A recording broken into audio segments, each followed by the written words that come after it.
Over the last 4 to 5 games, they've started bringing more pressure. They've started doing the things that we grew used to seeing from a Greg Williams coach defense.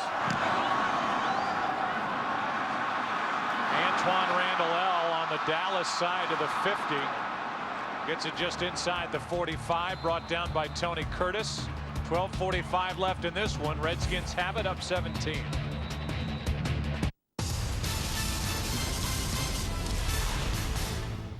And Yankee fans are like oil and water. Cubs and White Sox fans at the same dinner table? Bad idea. Despite their differences, fans do have one thing in common. Their heroes all wear Majestic Athletic, the official uniform supplier for all 30 Major League Baseball teams. Available now all over Europe at NASN.com.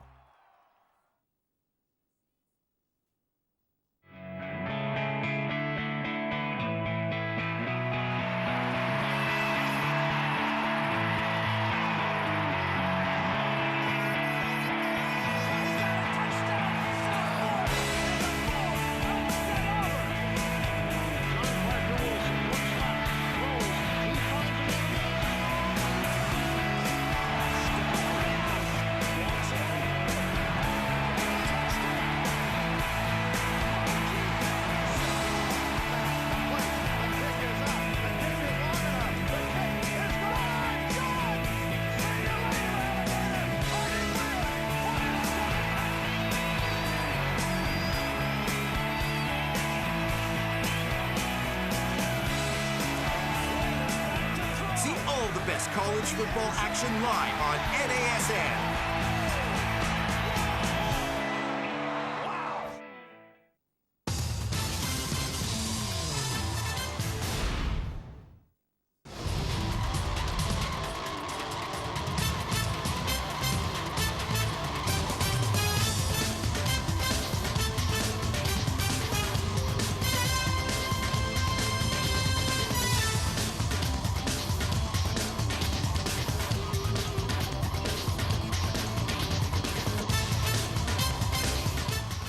We asked Joe Gibbs on Friday whether he would be scoreboard watching or have somebody make him aware of what is going on in Denver during this game. The Broncos are taking care of the Minnesota Vikings. Joe Gibbs' Redskins are taking care of the Dallas Cowboys. Good combination for Washington. They're keeping the pedal down here, and they're keeping Portis in the game, Moss in the game, Todd Collins in the game, as we're under 13 to play with the Redskins leading by 17 points. Yeah, and you just wonder if in fact there is somebody who now would actually tell Joe Gibbs, you know, what's happening in that Minnesota game, you know, with under 6 minutes to play and they're holding a 16-point lead. You know, still plenty of time here in the fourth quarter, but you know, if you're able to rest just a few guys, whether that's Clinton Portis or Santana Moss, maybe even Todd Collins, you know, I would think that you'd want to do that as soon as you felt comfortable with it. Second down and 7. Collins rolls to his right, gonna shoot for it all. Moss, touchdown. They keep the pedal down and score another. And I think they're comfortable. Well, they're comfortable now just because of the score that they have against the Cowboys. And you know, again, a double move by Santana Moss on the outside, one-on-one against Jock Reeves. You know, they've targeted him throughout this game, and now they come after him again. You're going to see play action there, move Todd Collins out, and then the double move on the outside, and Jock Reeves bit on it, and a pretty easy touchdown reception for Santana Moss. And another perfect throw from Todd Collins in stride. And it's 27-3 as the Redskins are stamping their ticket for a date with the Seattle Seahawks. Santana Moss, another big day on the receiving end from Todd Collins, as the story of Collins continues to grow.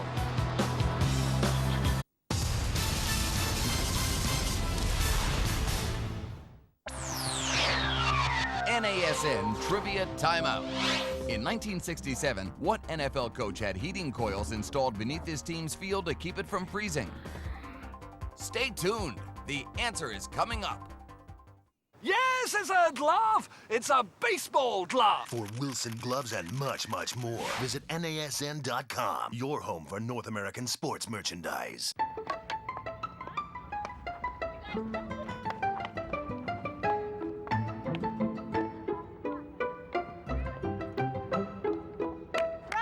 go. Kayla, come in. Looks like the med school scouts are out early today. There are over 380,000 NCAA student athletes, and just about all of them will be going pro in something other than sports. Download the guide for college-bound students at ncaastudent.org. These guys look fantastic. I'm so proud. Join the Reebok Hockey Revolution. Visit NASN.com, your home for North American sports merchandise. Welcome back to NASN Trivia Timeout. Now, the answer. Packers head coach and innovator Vince Lombardi had heating coils installed beneath Lambeau Field in Green Bay, Wisconsin in 1967.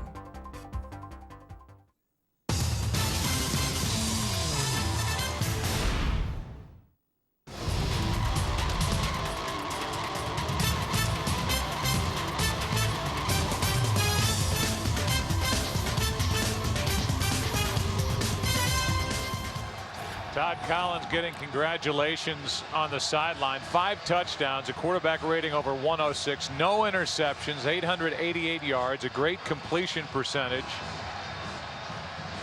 And with a little hug for Keenan McCardell, they are all smiles on the Washington sideline for good reason as their role is continuing, looking for their 4th straight win.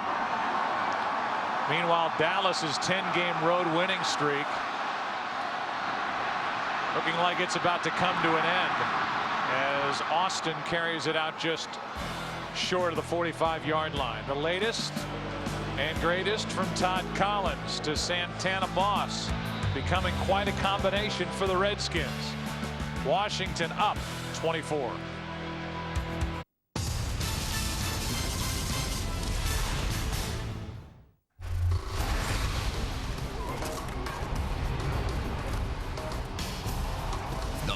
To Super Bowl 42 is on.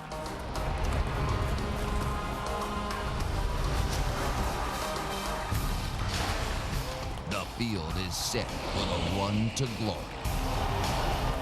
The NFL players every week in January. The NFL on NASN. Druids Glen Golf Resort, voted European Golf Resort of the Year 2005. A golfer's paradise in the Garden of Ireland. 2 championship golf courses of contrasting design. The luxurious Marriott Druids Glen Hotel and Country Club, featuring 148 specially appointed guest rooms and a magnificent spa and health centre. Visit our driving range, pro shops, golf academy, and get your golfing tips or tuition from our resident PGA teaching professional. Hey there, Horners. Tony Reale here, floating an invitation your way to go around the horn weekday here on NASN, Europe's leading channel for North American sports. Feast your eyes on my band, the Merry Journalists, who contemplate, manipulate, debate the latest sports news from around the world. So, if you're a sports nutter, a novice, or just sleepless in Slough, you're sure to enjoy the banter. Don't miss Around the Horn right here on NASN. Horn! Cheerio!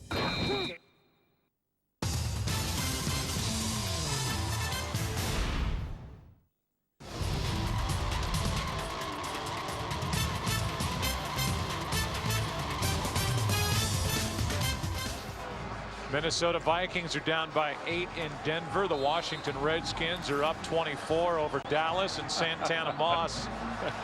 Well, he's showing the double move to the guys on the sidelines there, the move that he just put on Jock Reeves for the touchdown. He's reliving it. He had 121 at Dallas earlier this year with a touchdown. He's got 115 today on 8 catches with a touchdown. And Brad Johnson with a pocket. Completes. Miles Austin on the catch. And Miles Austin is down to the 20. 35 yards from Brad Johnson, who was here with the Redskins in '99 and 2000. Took them to the postseason in 1999. Got a win over Detroit. Lost to Tampa Bay. And then moved on and won a Super Bowl with the Tampa Bay Buccaneers. Yeah, he's taken 3 different teams to postseason play, a 2-time Pro Bowler. I mean, a well-accomplished quarterback for a long time in this league.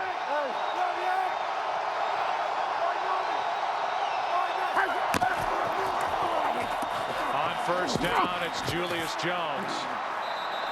Picks up 2 for the day now. -2 of the Cowboys rushing the football for the entire afternoon. It's 2nd down and 8. You know, I'm a little surprised, too, that Julius Jones hasn't gotten more opportunities to run the football here today. I thought that he would, you know, get about 20 to 25 carries. Now, part of the game has dictated that, but, you know, here's a guy who will be a free agent at the end of this season, and, you know, not sure whether or not he will be back in Dallas. Jason Witten, Troy, is out there for the Cowboys. That's him going in motion. And in trouble as Johnson gets it away to Hurd, who's got a first down inside the 10. So unless you're really worried about Jason Witten getting to 100 catches on the season, and Witten has 2 today, 96 on the year, why would you risk in a runaway game getting maybe your biggest weapon injured here in a meaningless game? Well, I agree with that, and I just know that I know Wade Phillips feels it's important for him to do what he can to help these guys reach some of these individual goals because of how hard they've worked all year and what they've invested and what they've done for him, but not at the expense of getting anybody hurt. Julius Jones won't go down. Still on his feet, play still live as he gets it close to the 2. Julius Jones showing some of the power that he possesses under 9.5 to play, and Brad Johnson getting a chance to run this offense now, trying to punch it into the end zone for the first time today. I know Greg Williams has great respect for Brad Johnson, having gone against him in a number of different places and said, hey, it's not going to be a picnic when Brad Johnson gets inside and starts playing either. I mean, he can make some things happen, and that's exactly what he's doing here on this possession.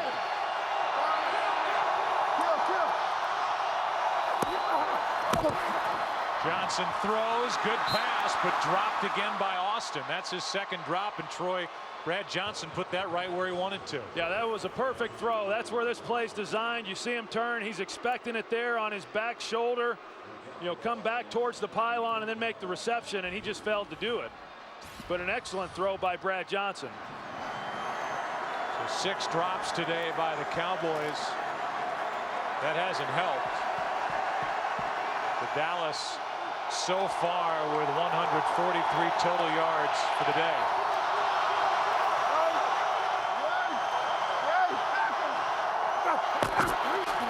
Pressure on Johnson, and down he goes, and again it's Chris Wilson. His 2nd of the day. He got Romo at the end of the first half. Yeah, and he was unblocked coming off the edge. I mean, Chris Wilson, he's not a guy you ever want to leave unblocked. He's got great speed, you know, off the corner. You see there, Julius Jones felt like he had to make a decision between 2 of the blitzers. He took the inside guy, but Wilson was the bigger threat. Brad Johnson just did not see the blitz coming. The ball's got to get out. Here's a 30-yard try by Nick Folk.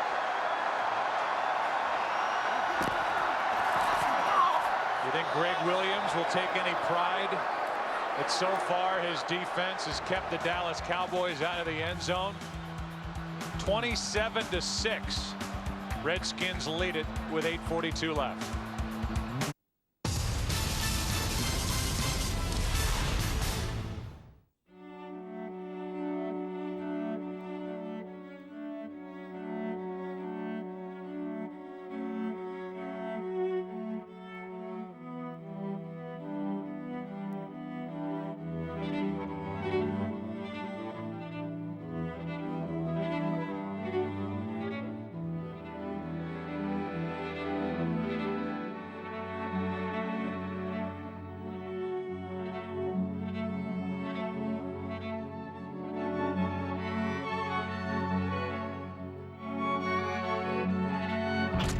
There are 380,000 NCAA student athletes.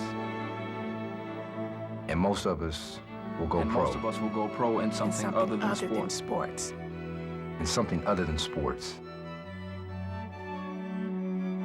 Go to ncaastudent.org to find out how. College basketball continues on NASN with a live doubleheader. First up, the high-flying Kansas Jayhawks take on the Eagles in Boston. Then it's Big Ten Conference action as the Purdue Boilermakers host the Michigan Wolverines. A live college basketball doubleheader this Saturday only on NASN.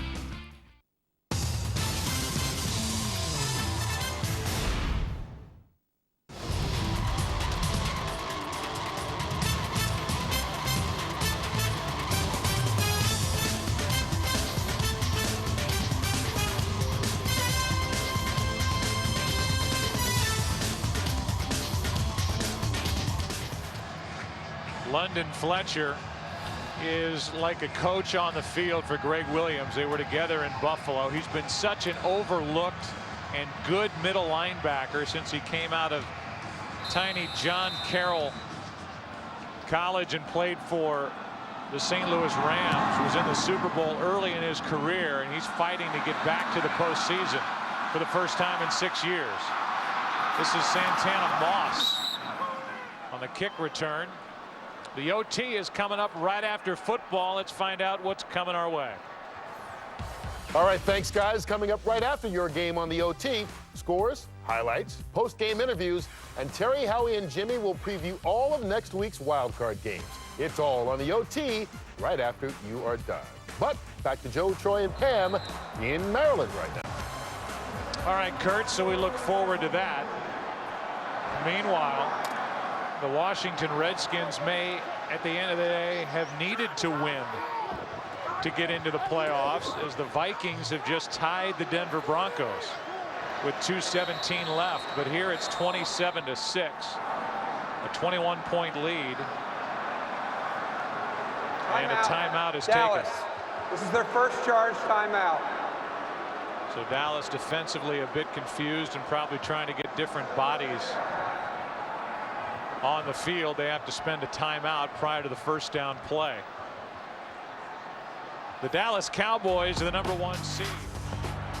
And since they've been a #1 seed in 77, they won the Super Bowl over Denver. 79, they lost the divisional playoff against the Rams. 93, they won the Super Bowl over the Bills. And in 95, as a #1 playoff seed, they beat the Steelers and won the Super Bowl. That was the third with that group you were with the Dallas Cowboys. And Wade Phillips will be looking in 2 weeks for his first win in the postseason as a head coach. Yeah, and we found, you know, over the last 10 years or so, having home field advantage and playing in that championship game is not nearly as meaningful as what it once was. Handoff is to Clinton Portis.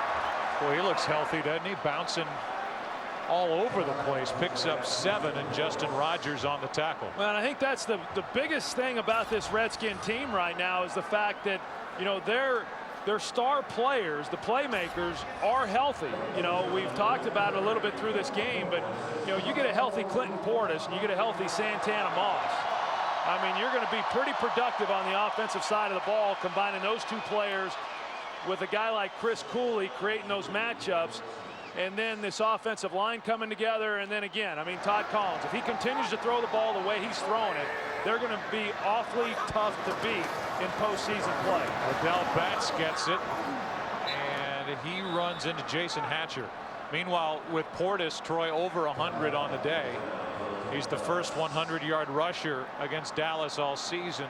The last time they had gone an entire season without allowing a 100-yard rusher was 1975. So they came close, but that ends here in their 16th game. Well, and you mentioned a little earlier, you know, the relationship that Clinton Portis and Santana Moss that they had with Sean Taylor. All of these players did, but those two in particular going back to college, and how these other players have rallied behind those two guys. Todd Collins is sacked. First guy there was Hatcher. And a loss on the play of 9 yards with under 7.5 to play. And Todd Collins will unbuckle and head off to the sideline on 4th down. The other part of this whole thing, Joe, is, with Washington, assuming they do go on to win this game, that, if they are able to go on the road and beat Seattle, then they'll be right back in Dallas playing them again in the divisional round. And I've got to believe that if that then happens, the Redskins go into that game feeling pretty confident. They took Dallas to the wire in the first game there in Dallas. On a hop, Patrick Creighton takes it and goes nowhere. Well covered downfield. Fox was in there along with Kerry Campbell. And a return of 2 yards after a 43-yard punt.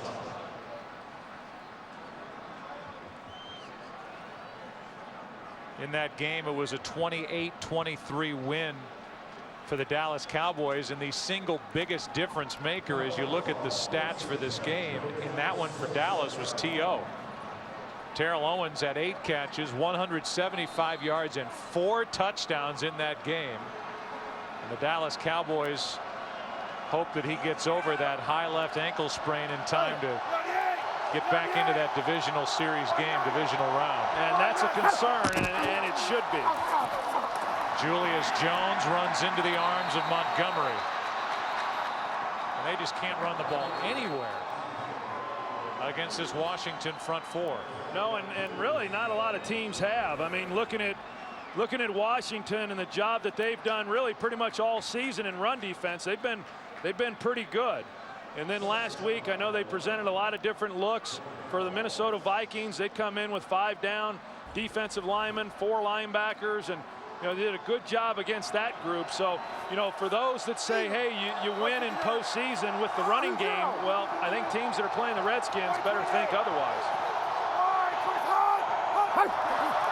2nd and 11. Johnson over the middle hits Julius Jones. He's out to the 31-yard line, picked up 4. 3rd down and 6 coming up. Andre Carter made the play. And I know we have discussed Joe Gibbs and his importance and what he's meant to this team and this organization, and holding them together through difficult times. But not just him, the entire coaching staff. I mean, the job that Al Saunders has done, getting Todd Collins playing at the level that he's playing, and them being more productive on that side of the ball, and Greg Williams. I mean, this is an all-star staff and has been for a number of years, but this group's earned their pay this year. 29. Also a well-paid staff under Joe Gibbs. Behind the defense, what a play by Smoot. Austin was behind him, and Smoot recovered to get his hands on the ball and avoid a touchdown. Yeah, he sure did, and Brad Johnson just couldn't quite get it out far enough. But Fred Smoot's going to show you some of the makeup speed that he has. I mean, he's able to get back there and lay out for it, but it was an underthrown ball, and if it had been a little bit more down the field, that would have been for a touchdown. 0 for 10 on 3rd down of the Dallas Cowboys today. And Matt McBriar has been busy. He's had a good year. Randall L. will let it go by him. And they'll mark it at the 22. The Seattle Seahawks and the Washington Redskins met in the postseason a couple of years back. It was January of '06 after the '05 season. After Washington won the first game at Tampa Bay, they lost in Seattle 20-10, and a rematch, it appears, is coming. Alexander was on the sideline there. He had suffered a concussion. That's why he was not in the game. And I think you'd always say, well, hey, these guys have been there a couple years ago. They know what to expect. But you know what? There's a lot of new players on this team. There's not a lot of guys that were on that '05 team that are currently playing and will be going back. Liddell Betts trying to get to the edge, and it's not there. Kevin Burnett strung it out. Justin Rogers was out there as well for Dallas. You show London Fletcher there, and you talked a little bit about him earlier, Joe, and I've been really impressed with him, and throughout his whole career. I remember playing against him when I was with the Cowboys, and he was starting his career out there with the St. Louis Rams, and a guy who was always a really good football player, did a lot of talking on the field, and you don't see a lot of that from him anymore. You know, he said he's matured over the years, doesn't talk as much, doesn't need to expend as much energy, but he's no less a football player than he was back then. He's been a terrific addition. Liddell Betts. No gain. You know, you look at Clint Fortis, who's smiling at the defense. It's really played well today. And you think about Jason Campbell. We saw that game in Dallas, and we have seen Jason Campbell make huge strides during the course of this year. The only thing that was holding him back was right at the end of games. He'd get the team in a position to get a win, and they would throw that pick, or they would have a big incompletion or whatever. But there's no doubt that this guy is making huge leaps. But right now, this offense belongs to Todd Collins. Yeah, for this year, I mean, the coaches have made it clear that Jason Campbell's their guy in the future. He's younger, and, you know, he's the guy they invested so much in, and rightfully so. But, you know, you're right. I mean, you think back to that first game against Dallas, and, you know, there they were in a position to potentially win the game, and he had a critical interception, and there's been some other games, you know, like that. And that's one of the things that Todd Collins has not done. You know, he's not turned the ball over. He's not had the costly interceptions. And, you know, I think right now, at this moment in time, for this team and what they're trying to do, there's no question that Todd Collins is the right guy for that, whether Jason Campbell was healthy or not. The other part of it is Collins is an unrestricted free agent at the end of the year, and there are obviously a lot of teams that are looking for quarterbacks. Think of Chicago first off, but you know, there will be teams lined up as Todd Collins continues to ring the cash register with every weekend that goes by. With a win today, it's been definitely a roller coasters type season for Joe Gibbs. First 8, they were 5-3. Went 0-4, and now trying to win their final 4. They won their last 5 a couple of years ago to get into the playoffs. Won a playoff game, lost at Seattle, as we showed you. This is a Redskins team that will go rolling into the postseason. And the Seahawks, who lost today to Atlanta, will have their hands full. Tyson Thompson now in the backfield, and he slips and falls. So this could be the lowest day in the history of this franchise running the football, as they have run for a total of 1 yard in this game, the Dallas Cowboys. Record for futility for Dallas, 8 yards back in 1998 in a loss at New Orleans. 2-minute warning here in Landover. Washington on their way to the playoffs, leading by 21.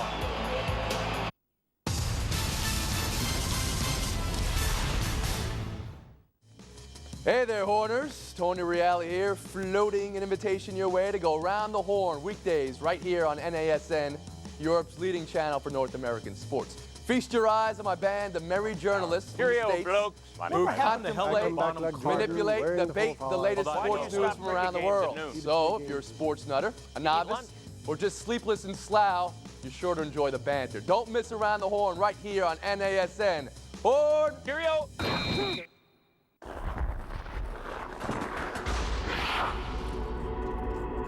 What do I control? I don't control the bumps and the bruises, the crowd, or who covers me. I don't control the bounces, the shootout order, or for that matter, what happens outside the rink. There are a lot of things in life I don't control. But then again, there are some things that I do. Hi there, folks. I'm Tim McCarver, thanking you for watching my show exclusively here on NASN, Europe's leading channel for North American sports. Join me each week as I conduct in-depth interviews with the biggest stars from the world of sports. Whether you enjoy football, baseball, basketball, hockey, you name it. Check out NASN.com for the latest schedules and guest lists, and we'll see you right here on Chevrolet's Tim McCarver Show on NASN.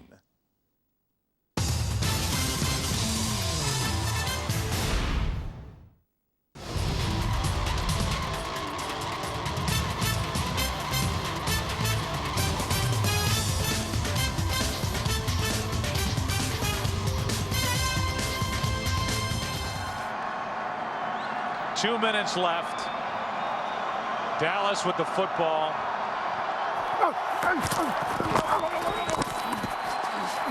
Pass is short. Miles Austin, the Cowboys can't wait for the clock to expire and they can just get out of here. A 21-point lead for the Redskins.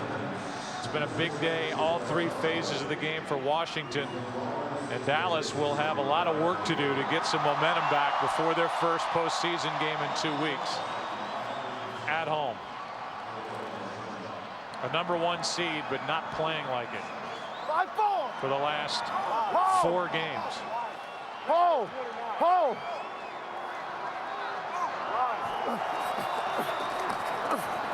Third down and 10. Fasano is wrapped up and tackled short of first down yardage by H.B. Blades. The Redskins will become the 4th team in the Super Bowl era to make the playoffs. They're starting 5-7. A kiss from Joe Bugle to Joe Gibbs. 4th down here, and Brad Johnson keeps it, does not make it. And so to end the day offensively, the Dallas Cowboys will turn the ball over on downs. Troy, after that last-second loss here to Buffalo on the Ryan Lindell field goal, they're going to ask for a measurement. It certainly looked like Johnson did not get close enough for it to be a first down or even to warrant a measurement. And Gibbs trying to call back-to-back timeouts, not realizing that he couldn't, trying to ice Lindell. A lot of people believe that this game here tonight would be Joe Gibbs' last game in this second tour of duty with the Redskins, not necessarily by his choice. But in the meantime, he has reminded everybody the great leader that he is, the great NFL head coach that he is, and a leader of men that has gathered this group together, and they go spilling and pouring right into the playoffs. Yeah, but I do still think it's going to be interesting to see if, when it's all said and done, if Joe Gibbs decides that he wants to come back for the 08 season. You know, obviously it will be his choice, but the reason I say that is in 05 when they won the playoff game and beat Tampa Bay, and they really expected last year to be a great year for them, and it didn't turn out to be that way. And now this year back in the playoffs, I think the one thing that Joe Gibbs has realized now, that you can't guarantee that you're going to get better, you know, from one year to the next. It is a roller coaster in this league. We see it all the time. Teams be really good and then not so good. So it'll be interesting to see how this season unfolds now in postseason and what ultimately Joe Gibbs wants to do as it relates to 08. He and this team, they've certainly been through a lot. We know that next Sunday now, officially on Fox, it'll be the New York Giants at the Tampa Bay Buccaneers. On the air at 12 Eastern, 9 a.m. Pacific. So the early game on Fox on Sunday is the Giants at the Tampa Bay Bucs, who won the South. That means that the Redskins and the Seahawks will play on Saturday. And we are at 28 seconds and counting, and these two teams will come together in midfield. They may meet one more time this season, depending on what happens next week up in the Pacific Northwest. And it's been a long time since we've seen that many smiles on the Redskins sideline. Injuries, heartbreaking losses, and the death of a teammate, the beloved Sean Taylor. And Joe Gibbs has put, with a big assist from Todd Collins, the Washington Redskins into the postseason. With thoughts of Sean Taylor, we take a break. Bonus coverage coming up on the other side. Washington, a convincing win today.